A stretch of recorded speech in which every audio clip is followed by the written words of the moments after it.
नमस्कार। 5 जनवरी 2026 के इस अपडेट में हम विज्ञान की दुनिया की कुछ सबसे दिलचस्प खबरों पर नजर डालने वाले हैं।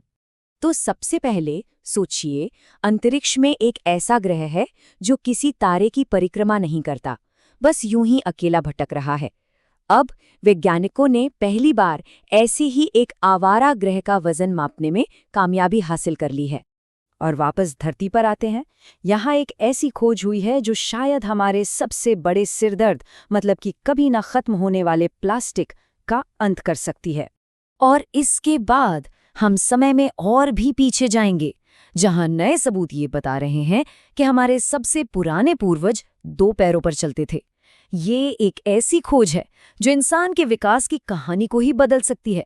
तो चलिए इन सभी खबरों को थोड़ा और विस्तार से समझते हैं। ठीक है, तो चलिए इसमें थोड़ा और गहराई से उतरते हैं। शुरुआत करते हैं गहरे अंतरिक्ष के नज़ारे से। तो सवाल ये उठता है कि किसी ऐसी चीज का वजन कैसे किया जाए जो लगभग अदृश्य हो। देखिए, ये ग्रह किसी तारे के चारों ओर तो घूमता नहीं, इसलिए इसकी अपनी कोई रोशनी भी नहीं है। और यही बात खगोलविदों के लिए एक बहुत बड़ी पहेली बन गई थी। इसका समाधान एक बहुत ही कमाल की तकनीक में छिपा था, जिसे कहते हैं ग्रेविटेशनल माइक्रोलेंसिंग। इसमें होता क्या है कि ग्रह के गुरुत्वाकर्षण को ही एक विशाल मैग्नीफाइंग ग्लास की तरह इस्तेमाल किया जाता है, जो अपने पीछे मौजूद तारे की रोशनी को बड़ा करके दिखा देता है। और यहाँ हम देख सकते हैं कि उन्होंने ये किया कैसे। असल में पृथ्वी और गाया स्पेस टेलीस्कोप दोनों से मिले डेटा को मिलाया गया और तब जाके वो इसका सटीक द्रव्यमान पता लगा पाए। ये बृहस्पति के द्रव्यमान का करीब 22% है। मतलब ये हुआ कि ये ग्रह लगभग शनि के आकार का है। और जानते हैं, इसी तरह की सटीक मापें हमें ब्रह्मांड के सबसे बड़े रहस्यों को समझने में मदद कर रही हैं। जैसे खगोलविदों ने हाल ही में एक ब्लैक होल के पास स्पेस टाइम के खिंचाव को भी महसूस किया है, जो आइंस्टीन के सापेक्षता के सिद्धांत की एक और पक्की पुष्टि करता है। ये दिखाता है कि आज हम कितनी अविश्वसनीय चीजें देख पा रहे हैं। चलिए अब गहरे अंतरिक्ष से निकलकर थोड़ा अपने घर के करीब आते हैं और नजर डालते हैं पृथ्वी के चारों ओर के आसमान पर, जो लगातार और भी ज्यादा भीड़ भरा होता जा रहा है। इस साल की शुरुआत एक और सफल स्पेस एक्स लॉन्च के साथ हुई, जिससे पृथ्वी की निचली कक्षा में 29 और सैटेलाइट्स जुड़ गए हैं। इससे अब कुल मिलाकर जो मेगा कॉन्स्टलेशन है वो करीब 9,500 एक्टिव यूनिट्स तक पहुंच गया है। ये एक बहुत तेजी से बढ़ता ऑर्बिटल इंफ्रास्ट्रक्चर है। लेकिन देखिए, जितने ज्यादा सैटेलाइट्स ऊपर जा रहे हैं, उतना ही खतरा भी बढ़ रहा है।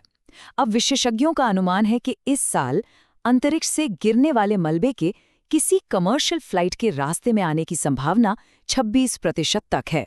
और ये बात एविएशन अथॉरिटीज के लिए एक बहुत ही मुश्किल दुविधा खड़ी कर देती है। या तो भारी आर्थिक नुकसान उठाकर उड़ानें रोक दें, या फिर एक संभावित तबाही का जोखिम उठाएं। अच्छा, अब वापस जमीन पर आते हैं। आज का जो विषय है वो है हमारी दुनिया की प्रोग्रामिंग।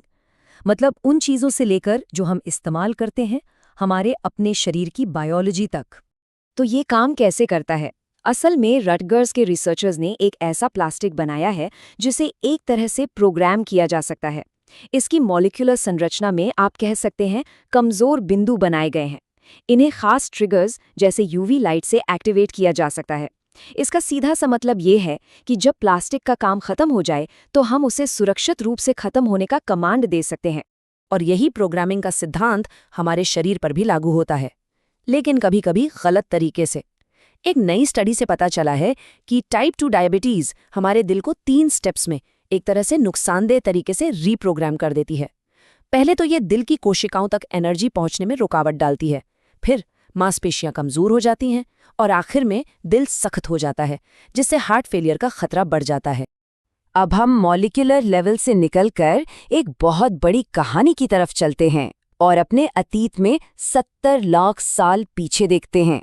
साहेलैंथ्रोपस चार्डेंसिस का एक नया एनालिसिस ये बताता है कि इंसानों की एक बहुत बड़ी खासियत यानी सीधे चलना, इसकी शुरुआत मशहूर फॉसिल लूसी से भी बहुत पहले हो गई थी। तो वैज्ञानिकों को ये पता कैसे चला? इसका सबूत छिपा है जांग की हड्डी में। यहाँ 3 बड़े संकेत मिले हैं। अगर आसान भाषा में कहें तो हड्डी पर एक ऐसा उभार है जो सिर्फ सीधे चलने वाले जीवों में ही मिलता है।